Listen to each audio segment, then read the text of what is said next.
তো ফাইনালি একটা কথা কিন্তু আমরা বলতেই পারি যে আসল প্রভাস, আমরা যে প্রভাসকে এতদিন ধরে দেখে এসেছি, চিনে এসেছি, আমরা যে প্রভাসকে দেখে কোথাও গিয়ে বড় হয়েছি, মারুতি কিন্তু সেই প্রভাসকে কোথাও গিয়ে আরো একবার ফিরিয়ে নিয়ে আসছে আমাদের জন্য। এবং তার সঙ্গে সঙ্গে থামান এসের দুর্দান্ত দুর্দান্ত ব্যাকগ্রাউন্ড স্কোর, এবং সারপ্রাইজিংলি আমাদের কাছে এখানে সঞ্জয় দত্তও কিন্তু রাজা সাহেবের মধ্যে কিন্তু রয়েছে।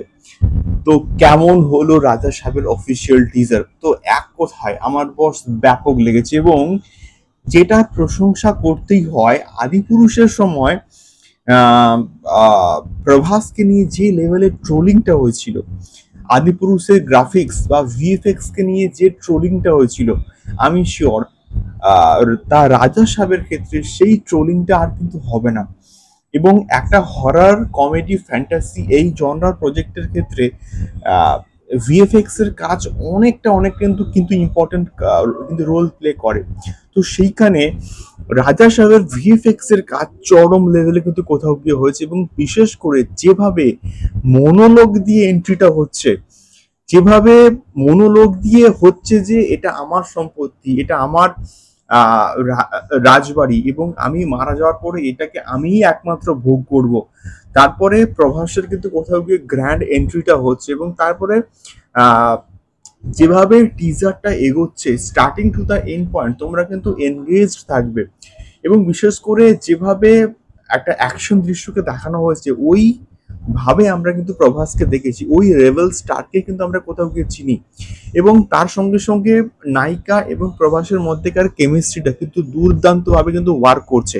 তৃতীয় কথা হচ্ছে, এখানে প্রভাসের অনেকগুলো শেড কিন্তু থাকছে।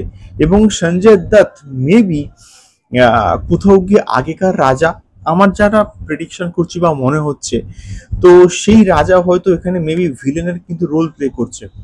এবং এখানে কিছু কিছু হরর দৃশ্য আছে যেগুলো সত্যি বলতে ভয় পাওয়ার মতন। এবং তার সঙ্গে সঙ্গে কমেডি পাঞ্চেস কিন্তু কোথাও গিয়ে ইনপুট করা হয়েছে, যেগুলো দেখতে কিন্তু ব্যাপক লাগছে। এবং বিশেষ করে এই ধরনের হরর প্রজেক্টের ক্ষেত্রে না, এই ধরনের পাঞ্চেস বা এই ধরনের কোথাও গিয়ে হরর এলিমেন্ট, এই ধরনের কোথাও গিয়ে ভিএফএক্স এর কাজ মানুষ দেখতে পছন্দ করে। এবং এটা যেভাবে তৈরি করা হয়েছে সেটা বড় পর্দায় দেখার মতো কিন্তু ছবি হয়েছে। এবং বিশেষ করে থামান এস এর যে ব্যাকগ্রাউন্ড স্কোরটা, যে গানটা এখানে ইউজ করছে, বা যেভাবে ওই যে আগুনের যে দৃশ্যটা আছে, ভিজুয়ালি দেখতে স্টানিং লাগছে, দুর্দান্ত কিন্তু লাগছে।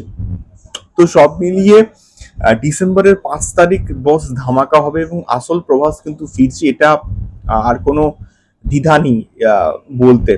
তো তোমরা দেখো দা রাজা সাহেবের অফিসিয়াল টিজার, এবং তোমাদের ফিডব্যাক কিন্তু জানিও তোমাদের কেমন লাগলো। দেখা হচ্ছে পরবর্তী ভিডিওতে। টাটা।